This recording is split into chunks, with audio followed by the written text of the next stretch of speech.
tayo'y di na nagkita. Magandang araw po sa inyong lahat, mga giliw naming tagapakinig. Narito po ang karugtong ng kasaysayan na itinampok namin sa linggong ito, dito sa ating dulang. Luha. Medyo maganda yata ang dating ng bagong taon ko. At sunod-sunod ang nagpapagawa sa akin ng sasakyan. Wala tuloy akong mautusan sa mga mekaniko. Dahil pare-pareho silang may ginagawa. Eh, di bale. Blessing in disguise na rin siguro na akong bumili ng spare parts ng mga sasakyan. Para alam kong presyo. Medyo matagal-tagal na rin ako nakabili ng gamit ng sasakyan eh. Pero bigla kong ginutom Makapasok ka muna sa fast food na yan. Kakain muna ako bago ko pumunta sa car spares. Amparo. Si Amparo. Pumapasok sa fast food na may kasamang lalaki. Sino ang lalaking kasama ni Amparo? Sino? Ikaw lang ang tanging mahal ko sa buong buhay kong ito. Pag-ibig ko'y tanging ikaw lamang, sa puso ko'y nag-iisa ka lang. Ito na siguro ang perang napagbilihan mo ng gulay sa palengke, ano? Anong hito na? Sarili kong pera to, no? Ano? Nasaan ang pinagbintahan mo ng mga gulay na binigay ng nanay ko? Wala pa. Anong wala pa? Hindi mo pa ba na-dispose ang 8 sakong gulay na yon? Na-dispose ko na lahat. Eh, magkano napagbilhan mo? Kulang 10,000. Oh, akin na, para maibili kita ng bago mong sapatos. Na-dispose ko na nga lahat. Pero panay utang. Ano? Eh, bakit mo pinautang? Wala pa rin pera ang mga kaibigan ko eh. Huwag kang magkalala at babayaran daw ako. Magkapera sila. Lahat ba yung pinautang mo? Hindi mo ba binenta sa palengke? Nakasalubong ko kasi si Pari Nardo at Paring Tasyo bago ako magkarating ng palengke. Sinabing sila na raw ang magtitinda. Dahil nga may pwesto sila, kaya binigay ko. Kaso, inutang nga eh. Ay, nako. Ano ba naman ang mga kumpare mong yun? May pera naman sila, bakit uutangin pa? Huwag kang mag-alala. Masisingil ko sila sa loob lamang ng linggong ito. Oh, sige na. Kaya na tayo habang mainit pa itong in-order nating kanin at ulam.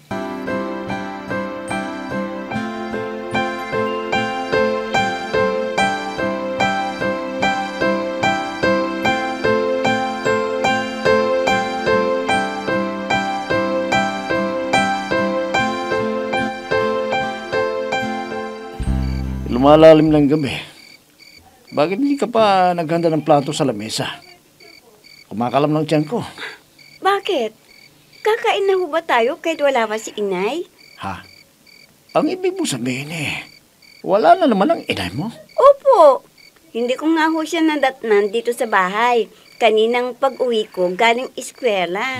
Sana naman kayo nagpuntang inay mo. Hindi kaya naroon siya sa bahay ng lola at lola mo?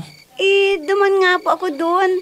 Bago ako umuwi dito, wala po siya doon. Ang mabuti patawagan mo siya sa cellphone niya. Namimihasa na yata ang nanay mo. Lagi na lamang umuwi ng atrasado ng gabi. Oh, naririyan na pala siya eh. Oh, Saan ka na naman ba nanggaling, ha? bakit? Abay, hindi kami makakain dahil sa'yo wala ka pa. Sinabi ko bang hintayin niyo ako? Bakit hindi na lamang kayo kumain kung nagugutom na kayo? Bakit? Dala ko ba ang kaldero?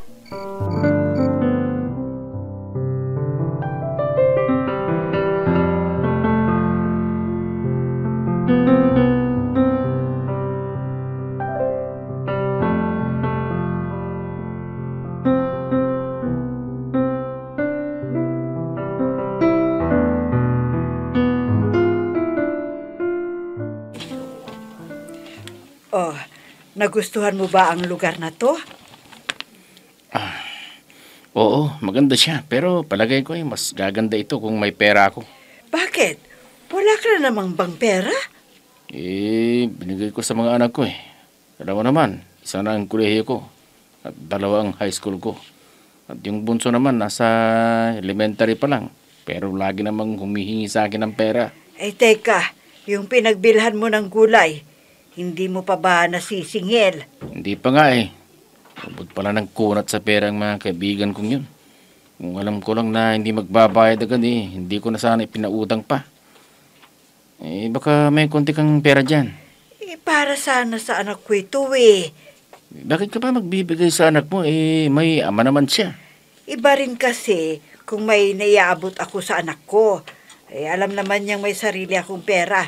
Dahil nga sa ako ang namamahala ng mga bukirin namin. Minsan ka lang naman sumemplang eh. Kailangan ko lang kasi dahil walang pang matrikula ang pangalawa kong anak.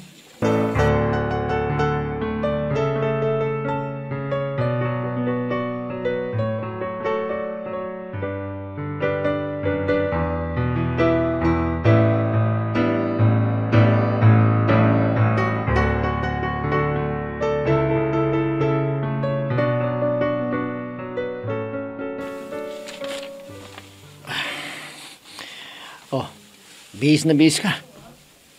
Huwag mong sabihin nga alis ka na naman. Ba hindi ka pa namimit-mit dito sa bahay At bakit ikaw? Namimirbi ka ba dito sa bahay?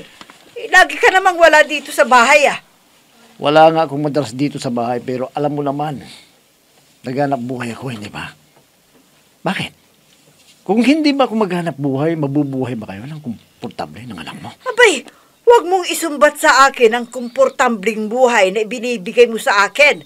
Dahil yan ang pangako mo sa akin bago ako magpakasal sa'yo na mabubuhay ako ng komportable. Oo. At mabubuhay lamang kayo ng komportable kung dudublehin ko ang sipag ko. Kaya huwag kang magreklamo kung lagi akong wala dito sa bahay. Dahil nasa talir lang naman ako. Halos 24 oras nandun ako nagtatrabaho. Kaya huwag ka ring magreklamo kung madalas din akong wala dito sa bahay dahil naboboring ako.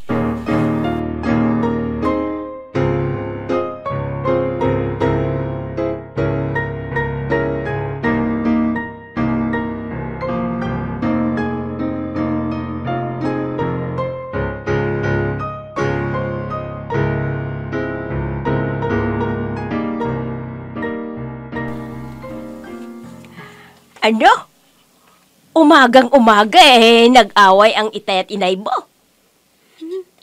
Si Itay naman kasi kung gaano kadalas wala sa bahay ang itay, ganun din si inay. Hindi ko nga siya halos mahagilap sa bahay Saan naman daw pumupunta? Hindi ko po alam. Abay, kung ganyang madalas na walang inay mo, at tanungin mo, baka may milagro ng ginagawa ang inay mo.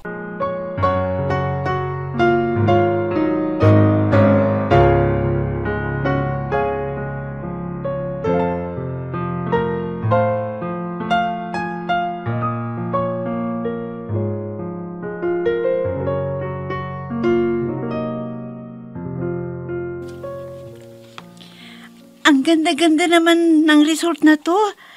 Napakagaan ng pakiramdam. Ang mga punong kahoy, kulay luntian.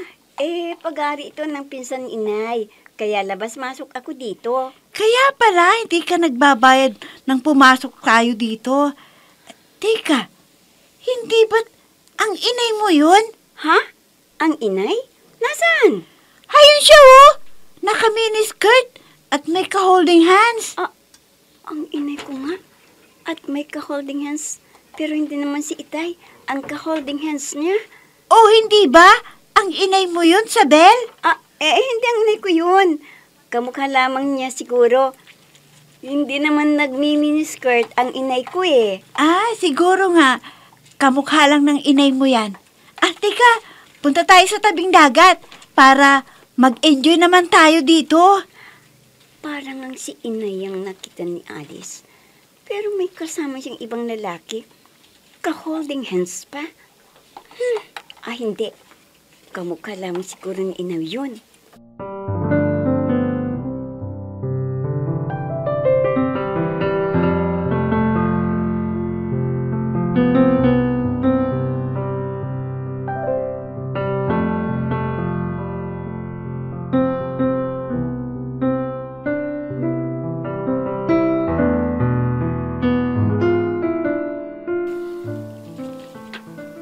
Oh, ang inay mo, nasan? Ho? Hindi pa ho ba siya dumarating? Hindi pa. Kaninang umaga siya umalis ng bahay pero tingnan mo ha, gabi na. Wala pa rin siya hanggang ngayon. Hindi kayo nasa bahay lamang siya ni na Lola? Galing na rin ako doon dahil ipinatawag ko ng lolo mo para dun sa bagong ari ng mga gulay. Hindi kayo naroon na naman ho siya sa amiga niya sa may amyanan? Galing na rin ako doon pero wala pa siya. Oh, nandito na ako. Malayo pa ako eh. Dinig na dinig ko ang pag-uusap ninyong mag-ama. Saan ka na naman ba galing ha? Ay, nakikipagkumpetensya ka na yata sa akin na wala dito sa bahay. Pumunta lamang ako sa bahay ng kaibigan ko. Ano ka ba? Bakit ka pa pupunta sa ibang bahay? May sarili ka namang bahay ha? At anong gagawin mo sa akin sa bahay na to? Buburuhin mo ako? Ayoko nga. Nakakainip dito sa bahay. Hindi ka maiinip kung igagalang mo lamang yung mga mata mo. Marami kang pwedeng gawin para hindi ka mainip dito sa bahay. Anong gagawin ko dito? Maglinis ng kaldero? Maglinis ng anay ng bahay na to? Ganon ang gusto mong gawin ko dito? Eh ano naman kung yun ang gagawin mo? Bahay mo naman ito ha. Dito ka nakatira. Amparo. Pinakasalan mo ba ako para gawin mong katulong? Abay, kung yan lang pala ang papel ko sa buhay mo, ibang lalaki na sana ang pinakasalan ko. Lalaki ang magbibigay sa akin ng lahat ng luho ko tulad ni Edgar. Nag-iisa ka lang.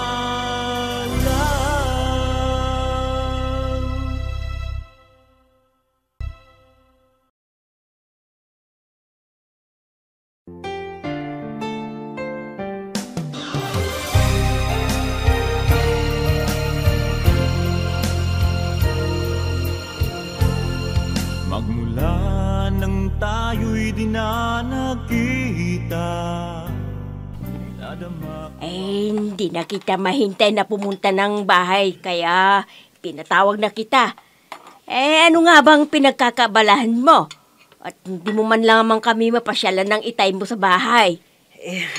Hindi ho ba pinagkatiwala ninyo sa akin ang pamamahala sa bukirin natin? Ayun na nga ipinagkatiwala na namin sa'yo, pero anong ginagawa mo? Abay, pumunta kami ng lolo mo para kumuha ng ilang produkto sa bukid, pero nakatiwangwang naman. Walang nakatanim kahit isang munggo lang sana. Abay, kung alam ko lang na mapapabayaan mo rin lang ang trabaho mo, ay hinayaan na lang sana namin ng itay mo na magtanim ng sibuyas. Hindi lang naman yun ang bukirin natin eh. May mga iba pa. Siyempre, nag-iisa akong nag-aasikaso, kaya hindi lahat ng oras mapagtutuunan ko ng panahon. Kung ganyan rin lang pala mas mabuti pang maghanap na lang kami ng itay mo ng ibang mag-aasikaso. Wag naman. Nandito akong anak ninyo. Pero ipapaasikaso nyo sa iba? Hindi mo naman naasikaso Oo na. Wag na kayong mag-alala. Mula sa araw na to, ako na mismo ang mag-aasikaso sa bukiring yon.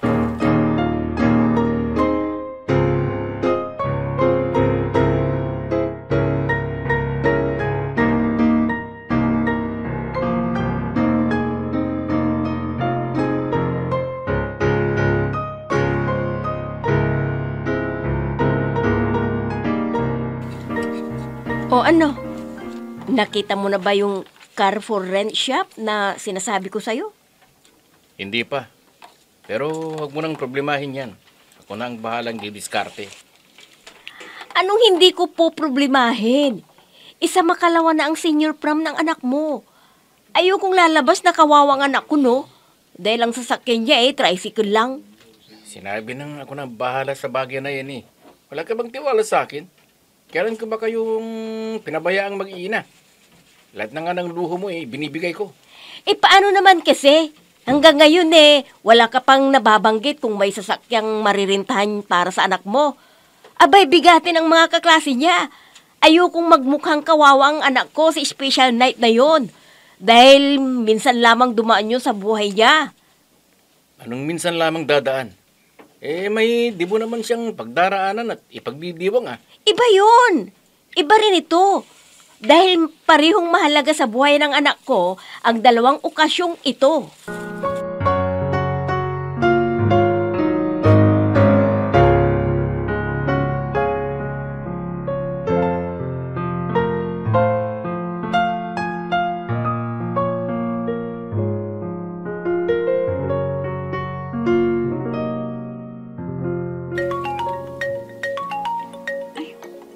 Nagdiring yung cellphone.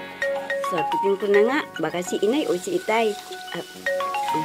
Hello? Oh, honey, ano pang ginagawa mo dyan sa inyo? Kanina pa kita hinihintay dito sa motel Oh, sweetheart, nariyan ka pa ba? Narito na ako sa motel. Dahil mo na 4 na oras lamang tayong mag-iisip dito.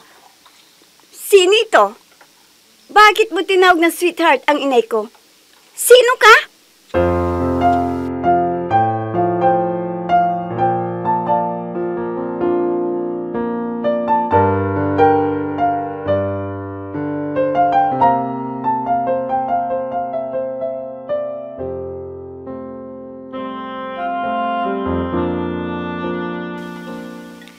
Sigurado ka. May lalaking tumawag sa bahay niyo at tinawag pang sweetheart ang inay mo. Oo, Lola. Hindi kaya ang itay mo yon. Kilala kong boses ni itay. At saka bakit naman sila magtatagpo pa sa motel? May bahay naman kami. Ano ka mo? Motel? Opo. Nabigla ko kasi ako nang marinig kong boses ng lalaki na naghanap kay inay Nagmamadaling malaman ang kasagutan ni inay, kaya hindi na ako mahintay pang magsalita. Tuloy-tuloy ang pagsasalita niya. Ano? Oo, saka lamang siya tumahimik at ibinaba ang auditibo ng telepono nang magsalita ako at tanungin kung sino siya. Pero yun nga, hindi na sumagot. Basta na lang binaba ang kabilang linya. Sige. Hayaan mo't kakausapin ko ang inay mo. Magdadahilan akong magpapasama sa kanya sa palengke para makausap ko siya ng masinsinan.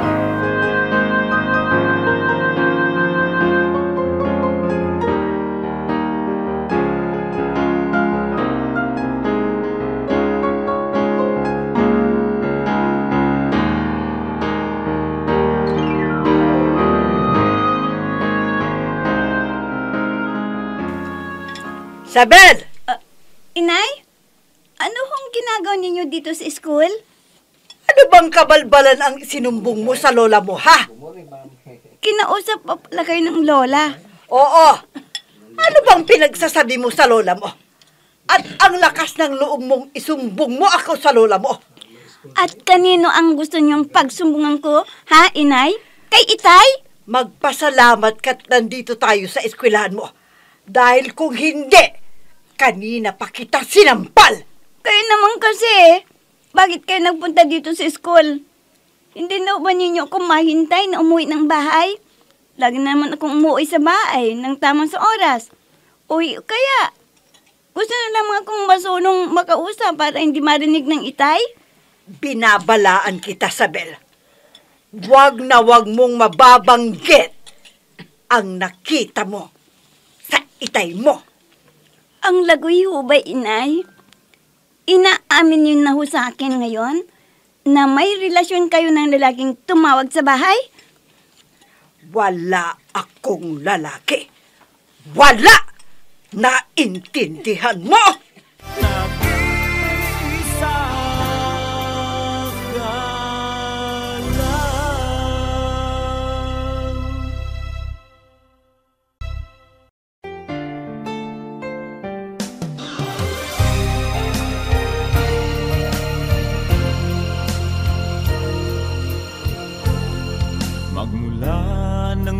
tayo'y di na nagkita.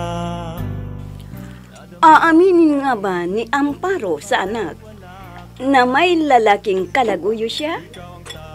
Mga giliw naming tagapakinig, sundan bukas ang karugtong ng kasaysayan na itinampok namin sa lingkong ito dito sa ating dulang. Luha!